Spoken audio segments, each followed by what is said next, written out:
Aparna. Thank you so much, Aparna.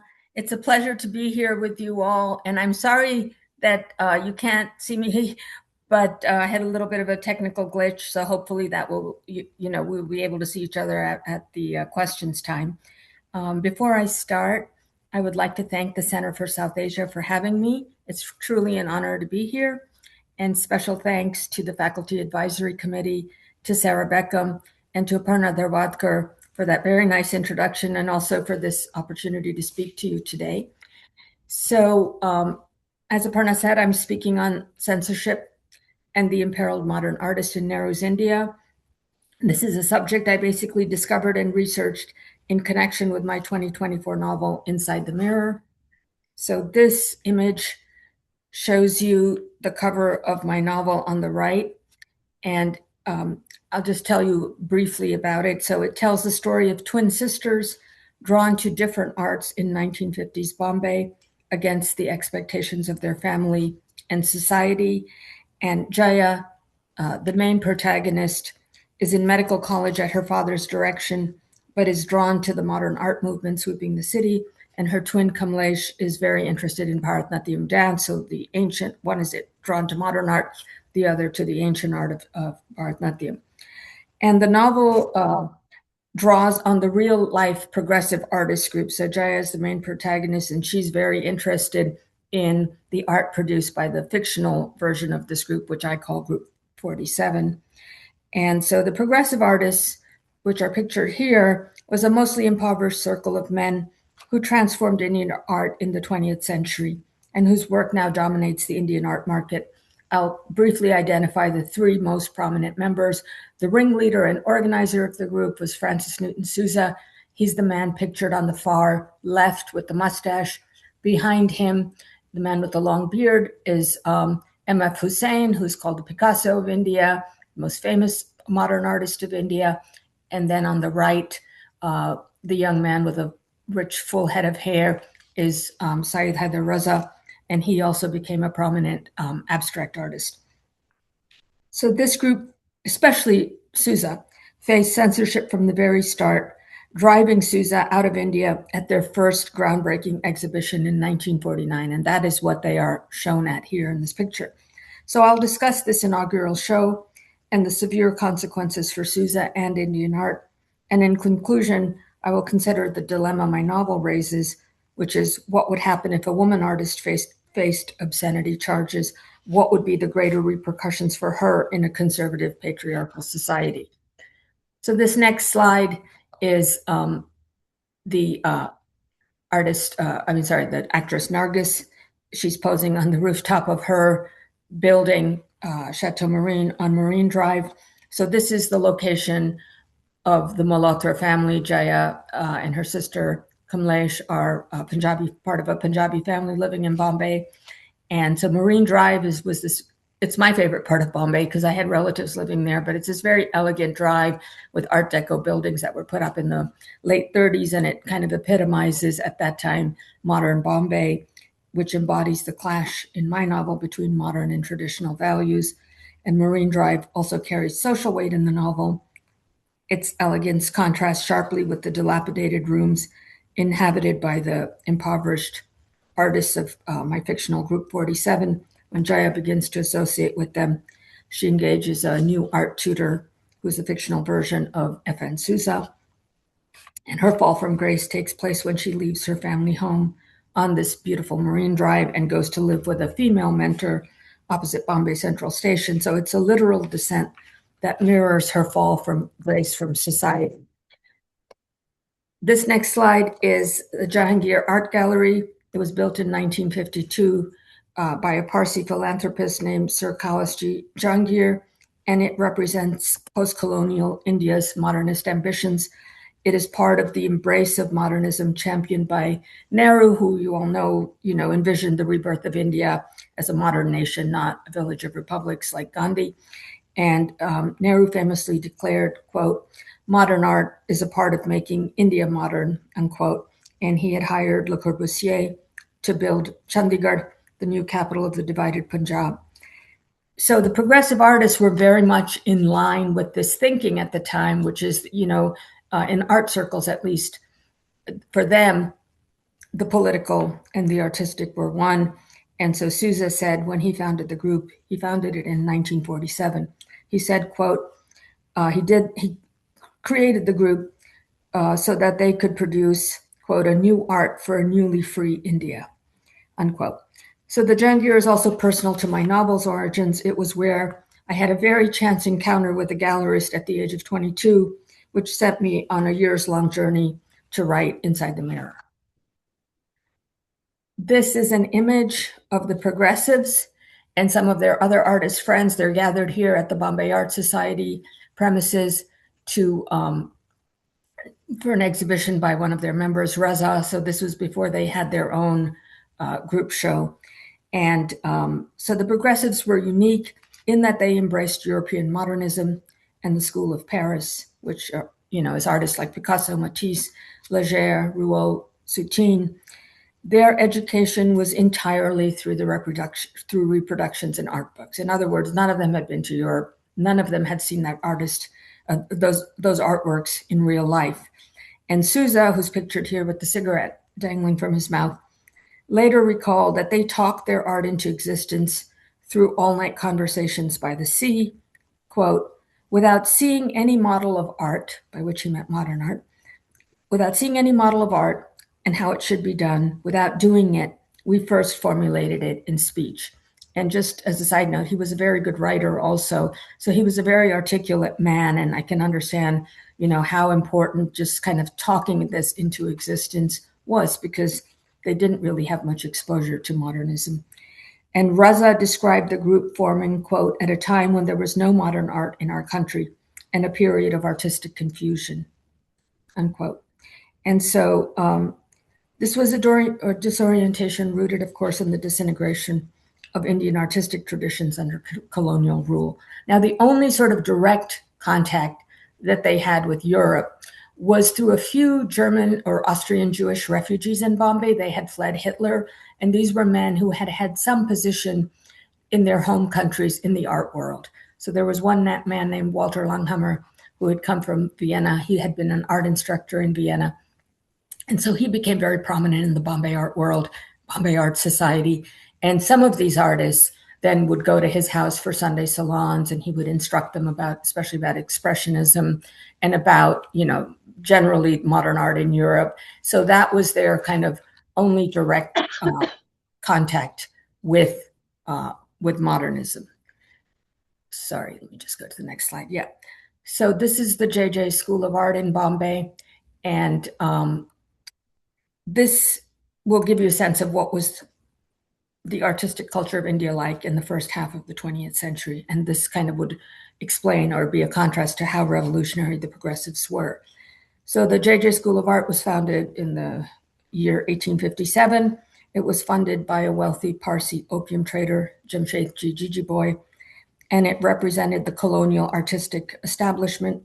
The progressives rejected the kind of art JJ produced, which was modeled on the Royal Academy. It was very British academic art, a very kind of dull, dry art, in my opinion. And Lockwood Kipling, Rudyard Kipling's father, served as a principal here in the 1860s. And Rudyard Kipling was actually born on the campus of the school. So several progressives, because this was considered one of the greatest art schools in India, so several progressives passed through it. Souza was here. Unfortunately, he was expelled just as he was about to finish his education because he was part of a group. He organized a group. He's also organizing. He organized a group of students to protest the British principal's anti-nationalist stance during the Quit India movement. So they lowered their Union Jack on campus and he was expelled. Then Hussain had some art instruction in his native town, Indore, and he came here because this was the kind of finishing school for any art student. He wanted to come here to finish his art education, but then his father lost his job just as he was about to enter, so he couldn't enter. And then he just stayed on in Bombay. He got a job painting Disney characters on children's nursery furniture, like Donald Duck and Prince Charming. But interestingly, if you see some of his the toys and things that he made kind of on a freelance basis of his own, it's all Indian imagery. And I think it all comes from his childhood in Maharashtra and then later in Indore. It's, Indian village women carrying, the harvest on their backs, or a horse carriage, very decorated horse carriage with a veiled woman in it, which I think must be from Indore. So it was interesting, the contrast between the Disney characters and then what he was creating on his own. In the novel, J.J. School of Art serves as a site where Jaya briefly wanders around searching for a mentor, her directionless roaming signifying her need for artistic guidance. And in a sense, her wandering, I think, echoes also the lack of direction of students here generally, because they were learning the colonial master's art. This is an interior shot of the school. I had gone here just around this time to research my novel, and the interior of the art school looked like a time capsule from 100 years earlier. All of this British, plaster statues and so forth. And I remember them even being kind of dingier than this. But in any case, all of the materials that the colonials had left behind existed, it seemed, into the 1990s. And JJ followed a classical Victorian art curriculum, drawing from plaster casts, then from live models. Then the students would do portraiture and genre painting. There was a 5-year Western painting course. Souza criticized the school for turning out skilled artists who lacked imagination.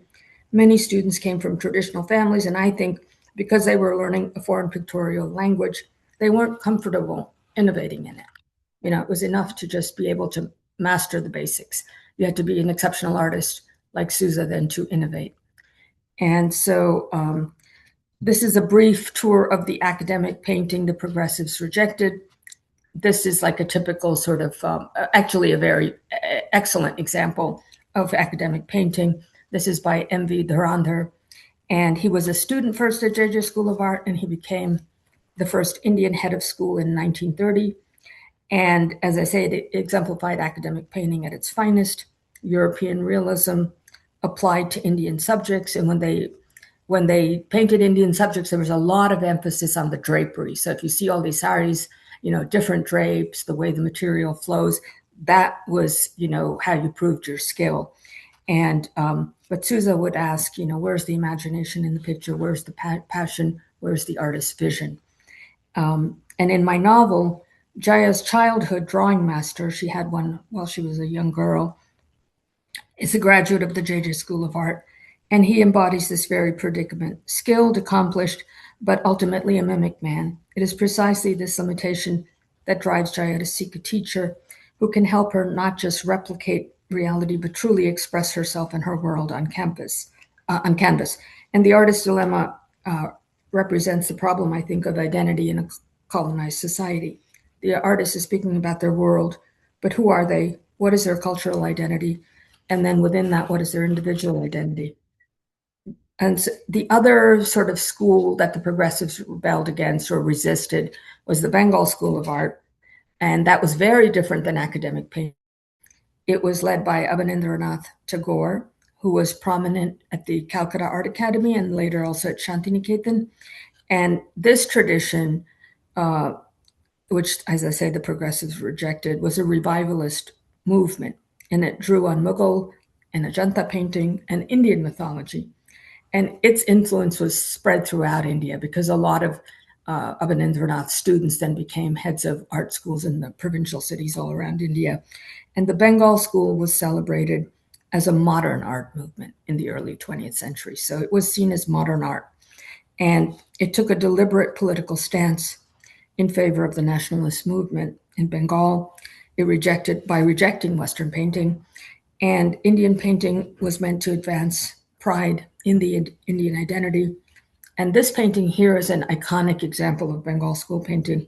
It's called Bharat Mata. So it was painted in 1905, the seminal year that the British partitioned Bengal.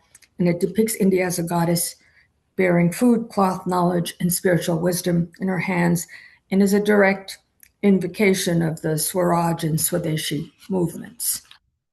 And the kind of tangent of the Bengal school was Jamini Roy, this artist trained at Shantiniketan, and he aimed to create a modern art by drawing upon folk traditions. So this is Kalighat painting from Bengal, and it represented yet another path of, so-called modern Indian art.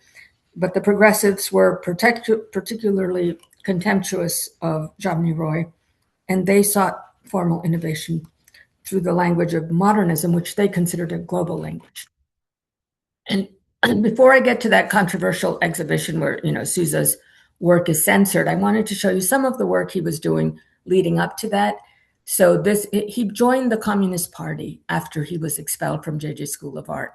And he started drawing a lot of like poor families and workers, industrial workers in Bombay. He also recalled his growing up years in Goa and kind of poor agricultural families. So that's what this is. And he had originally titled it, "After working in the field all day, we have no rice to eat." And so, as I say, this is a poor family. The picture behind him is supposed to be a window into a rich man's house. And the frog actually is a very personal reference. He said he spent some of his growing up years in his grandparents' very impoverished home in Goa. And he said there were, in all the niches in the walls, there was always a frog, so that gives you a sense of like, a kind of a hut-like home, probably near the paddy fields. It was very damp, and so there were frogs inside the house. Now, this is a seminal painting for Souza. This, in 1948, he and Hussein visited a landmark government exhibition that was held at Rashtrapati Bhavan in Delhi in late 1948. So that was only about 6 months before their inaugural exhibition in Bombay, the one that proved to be so much trouble for him. And so at this exhibition in Delhi, the government had gathered artworks across 4,500 years of Indian art. So as I say, Souza and M.F. Hussein traveled to Delhi together to see it. And Hussein later recalled, quote, "It was humbling. That was the breaking point, to come out of the influence of British academic painting and the Bengal revivalist school," end quote. So Souza was galvanized by the classical Indian sculpture that he saw, especially of lovers, the kind of erotic sculpture, and he encountered there. And he began exploring these figures and erotic love as a subject. And this composition, you can see, juxtaposes iconography of those erotic sculptures with his Goan Catholic background, because it's called Head of John the Baptist, Goa. And again, I see it as a kind of search for identity, for reconciling Goan Catholic culture against the larger ancient traditions of India. And then again, to put the later, more problematic paintings in context, another painter, of course, in the exhibition was M.F. Hussein. And now, they weren't all chasing controversy, and I don't even think Souza was chasing controversy. He was just a very bold man. But Hussein, for instance, he did not get in any trouble with the state or anything until the very end of his life, when the Hindu right drove him out of India for a painting he had done of Bharat Mata, which shows India as a nude female figure. But, for decades of his career, he had a very long career, painting about 40,000 works. One of his strong themes was the Indian village.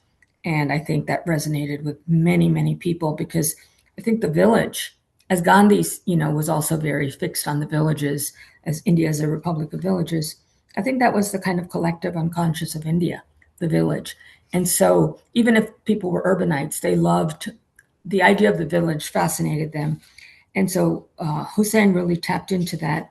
And in this picture, you can see Picasso's influence, you can see some expressionism, and the color composition is of the Basholi miniature. So there's a lot of synthesis here. And some of his earliest paintings are actually regarded as his best. In my novel, Jaya finds her version of this subject when she volunteers at a hillside slum clinic just outside Bombay, in Thana, and she becomes captivated by the women there and their energy, inspiring a series of paintings based on the idea of Shakti, female power. So Jaya has her own sort of series of women, poor women's portraits, but to show their kind of strength and vitality. And she also paints the dancer, who is modeled on her sister. And later it's a painting of the dancing girl that leads to threat of obscenity charges against her. So now we come to this seminal and very problematic exhibition. So this was the first exhibition of the Progressive Artist Group at the Bombay Art Society. And, Souza is, as I said, he's sitting on the left, the man with the mustache, and his hands bridged in front of him. Hussein is behind him with the long beard. And next to Souza is a man named Ara, an artist named Ara. Next to Ara is an artist named Gade. In the back row, of course, Hussein. In the middle is an artist named Bakre.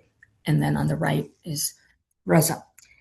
So Souza wrote in a manifesto contained in the exhibition catalog, quote, "Today we paint with absolute freedom for content and technique, almost anarchic. We have no pretensions of making vapid revivals of any school or movement in art. And in the last 10 years, much has been published on the progressives in modern art, yet I have not found any place that really deals in full with the catastrophic story of what happened at this first exhibition. And I don't think it's been adequately addressed or what the consequences were." So as soon as the exhibition opened, the police, because they had gotten some complaints, I think, from visitors, they immediately threatened to shut it down and arrest Souza on obscenity grounds unless he removed 4 paintings. This was one of the paintings, and there were several others in the same vein, which, you can see these were modeled after those classical sculptures of lovers that he had seen at the government exhibition in Delhi. But the most offensive of the 4 pictures was the self-portrait that follows. So this is Souza's self-portrait. And it's a 6-foot tall picture. And it is a very sort of striking and almost shocking picture. I saw it in real life at the Progressive Revolution. That was an exhibition at the Asia Society in New York in 2018. And it made me do a double take. I didn't understand or know about the import of the picture at the time because it was never really written about clearly in any book. But the curator of the exhibit, she was taking us on a tour, and she said, this was the painting that led to Souza leaving India. Because what happened was, after the government ordered him to remove his 4 pictures, he did that. Then that very evening, they came to his apartment, the police. They raided his apartment looking for pornographic material, especially because of this picture. And so what happened was that within 10 days of the exhibition closing, it was only a 1-week exhibition from July 7th to July 13th, 1949. By July 22nd, he was on a boat to England, and I think to London. And I think it was because he was traumatized by what had happened. He probably thought that he can't paint in India because, there's the risk of being arrested, thrown in jail, fighting court cases, which he probably didn't have money for. I think he was just completely traumatized, so he left. But this is not written out clearly in any book. They just say he migrated to England looking for better opportunities. But if you put the paperwork together, he left 10 days later, and he was very shaken up by this. And so the loss to Indian art, I think, was incalculable, and to date has not been properly recognized by any critic or art historian, as far as I read. And a lot of material now has been produced on the modern artists. There was nothing when I was writing this book, except for one book, which I'll tell you about. But since about 2006-07, when the auction houses Sotheby's and Christie's got involved in starting Indian modern artist sales, that's when a lot of archival material was dug up. And then in the last, let's say, 5 to 8 years, a lot of large books on Indian modernism on the progressives have been produced. But the scholarship is a little bit patchy, I would say.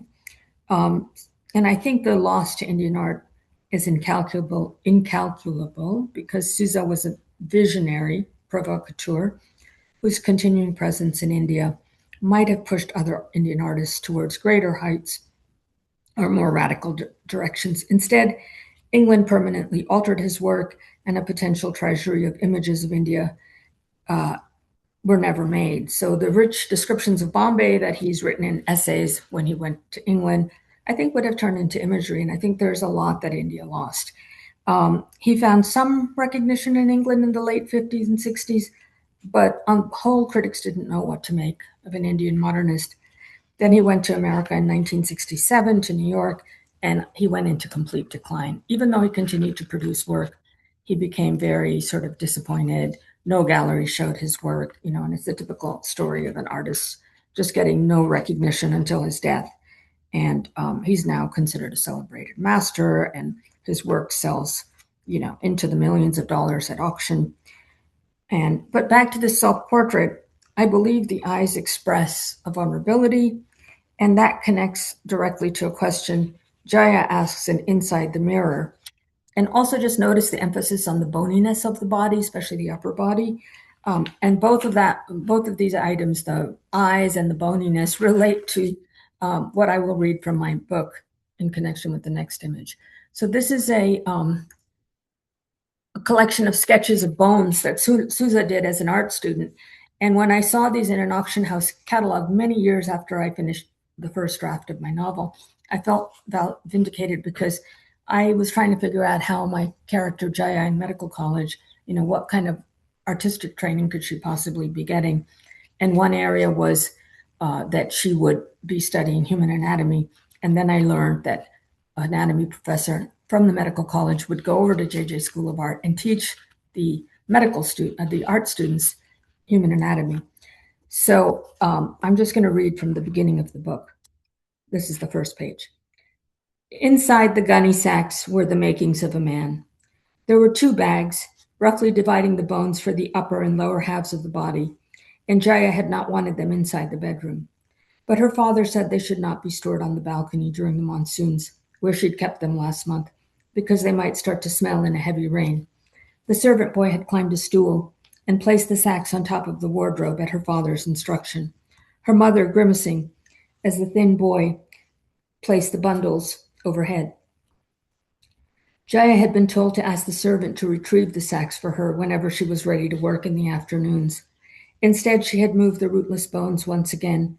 She had removed a pile of household wreckage from the corner between the wardrobe and the wall, a broken towel rack, loose shelves, boxes of childhood belongings, and pushed the bone sacks into the space where she could easily reach them.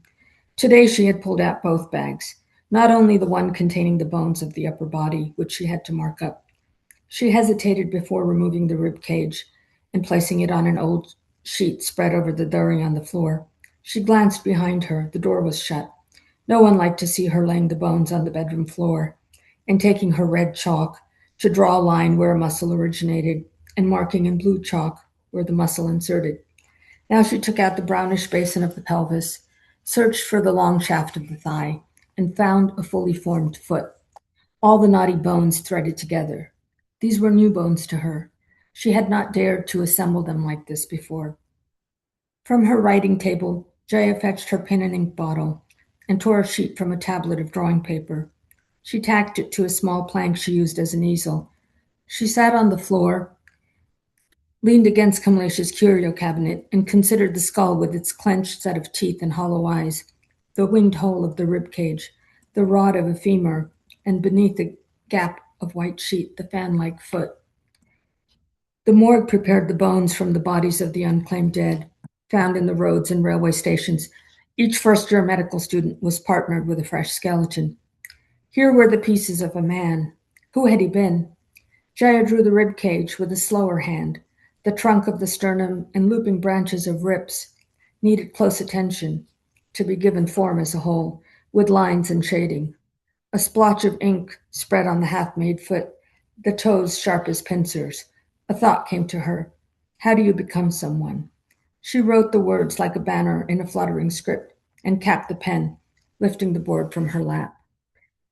So I think this question, when I saw Souza's picture, we can go back to it once again, looking at the eyes. I thought there's a certain vulnerability there, and I thought maybe he's also asking the question, how do I become someone? Because he was a very young man when he painted this. He was only about 24 years old. How do I become an artist? How do I become the artist I want to be? Identity is the central question for any young person, and especially an artist claiming their powers, and certainly also for someone born a colonial subject and indoctrinated to feel inferior by the ruler. But of course, the policeman who ordered the painting removed only saw the nudity literally, not as vulnerability, and deemed the picture pornographic, despite the fact that the obscenity statute in the Indian Penal Code exempts works of art and literature. And I think part of it has to do with, in Indian art, there is a lot of nudity, right? But it's always mythological figures. And the critic Geeta Kapoor has written about, quote, unquote, the unashamed nakedness of modernist works. And I think that is part of the problem because at that time, especially Indian society, didn't know how to read this, right? It's not a mythological figure, it's a man, and it is kind of unashamed. So that was part of the big disconnect between the artist and the public. Now, this is a painting, I'm sorry, this is a picture of three progressives in Paris. Souza, of course, was in exile in London, and he never returned to India except at the very end of his life, and he died in Bombay in 2002. Almost nobody attended his funeral. But these were the three progressives in Paris in 1952. They held a group show. So there was Souza on the left, Raza in the middle, and a man named Akbar Padamsee on the right. He became the next target of censorship. He was a graduate of the JJ School of Art, and he'd gone to Paris, for about many years he lived there. But here it's in the early part of his visit to Paris or stay in Paris. And as I say, he became the second target of censorship. So here is the painting, his offending painting. And then on the right are sort of a collage of articles written when he was arrested. So he came back to Bombay in 54 and he held a solo exhibition at the Jahangir Art Gallery. Once again, police came based on some complaints, and he was ordered to take down two paintings. He had painted Shiva and Parvati on their bull Nandi, but he didn't give it a mythological name or anything. He just called it The Lovers, and it was a series of paintings. So two of them were considered offensive. And he refused to take the pictures down. So he was arrested. There was a trial, and now in the scholarship you read, the trial was a year long, and it really wore on his nerves. I'm sure it wore on his nerves, but if you put all the documentation together, it was not a year long. It was 6 weeks between his arrest and the judgment by the court. And the main argument that the police made why this is an obscene picture is because the man's hand is touching the woman's breast. So they said that is, catering to prurient interests of people, and it's not, so that makes it obscene. And so Souza, it was a court trial. His defense was the Times of India art critic, which was one of those he was a German Jewish refugee, Rudy von Leyden. He served as the Times of India art critic for 15 years. So he showed the judge pictures of various works of Western art where a man is touching a woman's breast and it's just considered a gesture of love and not anything erotic or, lascivious. And so the judge acquitted Souza, and his reasoning tells us something about the cultural gap between the artists influenced by modernism in Indian society, because the judge said that modern art should be judged by Western standards, which allow a certain amount of license. So he's saying this is it's interesting, this is a foreign tradition, so we can't judge it by our own standards. Also, Padamsee's paintings, he said, they were exhibited in Paris. And the judge said, quote, with considerable credit to himself and his country, end quote. So that the fact that the judge said that, they were well received there, it also kind of gives you the sense at the time of how people used to think, that if the West approves something, then it has to be okay. And Padamsee himself was, a very committed artist like Souza. And he wrote to a fellow artist in 1962, he said, a painting which does not expound a new law is uncreative. So I think a real artist would agree with him. But unlike Souza, he didn't suffer as many consequences. He actually returned to India in 1967. He felt that he as a person was disintegrating in Paris because he said an artist needs to have connection to his native environment. So as I say, his loss was not as great as Souza's, but he didn't, pursue these kinds of this kind of painting of using mythology and nude figures. So, who knows what he might have developed if he had not been stopped in his tracks by the police for this, and even though he was acquitted. Now, I'll quickly go through how I came to write about this subject. As Aparna said, I immigrated to the US as a child with my parents. Then after I graduated college at Wesleyan, I considered doing a reverse migration. I always felt a very strong connection to India, and I thought I could live and work there on my own as a journalist. So I went back. I worked at this magazine, Bombay Magazine. You see, it's in 1984. And I was very interested in visual art. So one of the beats that I had was to cover exhibitions But this particular story in this issue of Bombay magazine was not even my story. I was just assigned to go with an even newer, younger reporter than me and to kind of guide him through a story on the artist Ara, who you can see on the magazine cover. He's pictured lower left. He was one of the original progressives. He never left Bombay. So they were having a big retrospective of his work at the Jahangir Art Gallery. So I was told to kind of walk this other journalist, through the how to cover the story.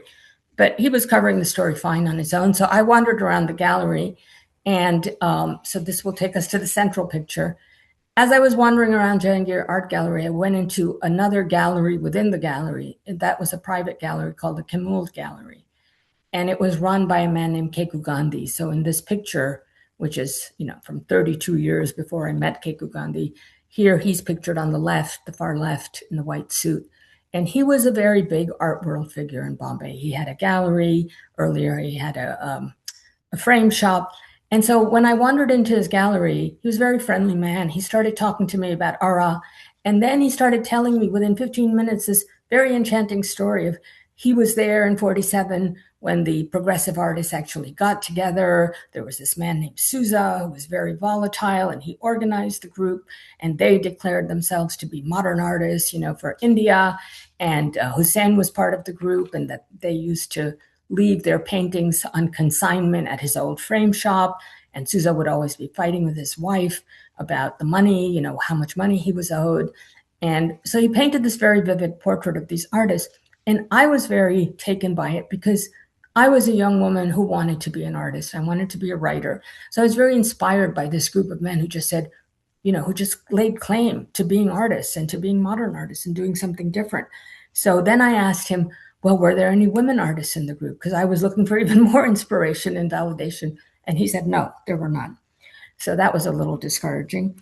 Anyway, a few years later, I was in New York in the MFA program at Columbia, doing a MFA degree in fiction writing. And I had met some literary agents, and they told me I should have a novel because, short stories didn't sell that well. And so I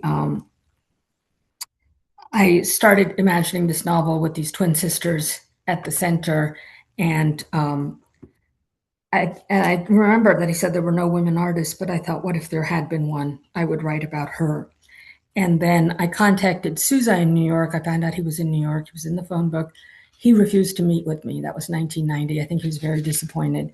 And so but he sent me this book, Contemporary Indian Artists. That was the only information I had about the art world at that time, besides this, very brief story I was told.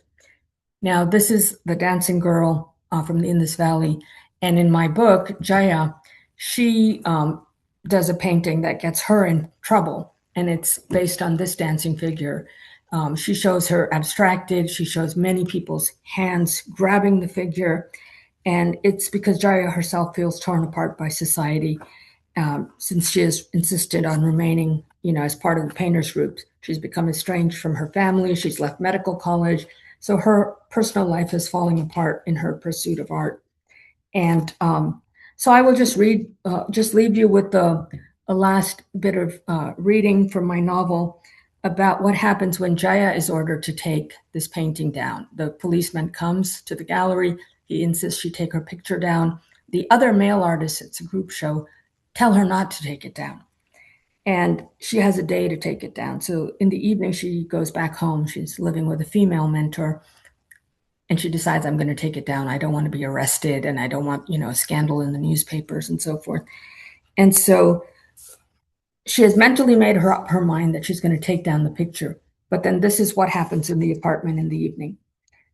Later in the evening, Jaya and Sringara were eating their dinner, sitting cross-legged on the floor in the dining room, when there was a firm, repeated banging on the door. Umvi ran to answer, and they hurried after her. The male voices speaking Marathi in the entry belonged to the police. The inspector let in a few ordinary constables in khaki uniforms. He asked almost politely, "Where is your studio, Miss Malhotra?" Jaya was puzzled and asked if he was looking for something. He wanted to see her other pictures, it seemed, to determine if there was additional obscene material. But these were her private paintings, Sringara said. These were not on public display. The inspector said, "I will start with this room." He moved into the drawing room. Within an instant, he could see there were no paintings in the room, only chairs, two standing bird cages, a few books on a shelf. Jaya was terrified. Would they arrest her right here in the flat? She led them to her room. The inspector ransacked the small stack of paintings slotted in a corner, about a dozen. Another policeman went into her bathroom, and another opened the doors of her wardrobe and began hunting through her clothes, throwing them on the bed. What is this? The inspector said, holding a picture from her stack, face out. It was a self-portrait, one that was recognizably her, realistic. She had painted it while looking at herself in the mirror she had mounted on the wall. Kirti, who's her old boyfriend, had said, "Make a painting of yourself so I can understand you." So she had depicted herself as a man might, focusing on the details of her body, her breasts and mouth especially, as Amrita Shergill had painted herself. She wore red lipstick like Amrita. Her sari fell around her hips. She was naked above the waist. Her dark brown nipples were large. She had wanted to see what the painting would tell her about herself. Her eyes were wide, slightly fearful and slightly defiant. The inspector told one of his men to seize the picture. It was large, and when its back was turned to her, she saw the title she'd painted on the verso. Untitled, nude, concealing her identity. An anonymous woman a male artist might have painted. But below the title she had made her confession in block letters. Jaya Malhotra, 56. This picture would be further evidence to support an obscenity charge, the inspector declared. She must take down her painting in the gallery tomorrow to avoid arrest. What was obscene about this one? Shringara asked, gesturing to the painting in the constable's arms. The inspector said nothing initially. Then at the door he turned around and told them, "It is a woman showing no modesty, looking straight out, stark naked. She is not even made unreal. She is very real. Anyone can see it is the artist herself. She looks as if she is taunting a man, letting him know she doesn't have to show any modesty, and what will he do about it?" And then this is the final slide. So this is the final, it was an exhibition catalog for the final show of the Progressives. They only had 3 exhibitions altogether, and the group's composition kept changing. So this was a much larger group as some left for Europe. Souza, of course, was in self-exile. And here, there was a woman artist. That's what they found at the Progressives exhibition at Asia Society. Bhanu Rajopadhyay. She was a woman artist, and she later became known as Bhanu Ataya. She dropped out of the art world very quickly, went into film, and became the first person to win an Academy Award for India as a costume designer for the movie Gandhi. So I felt a little bit vindicated that, my hunch was right. There could be a woman artist. And now I will just open it up for questions.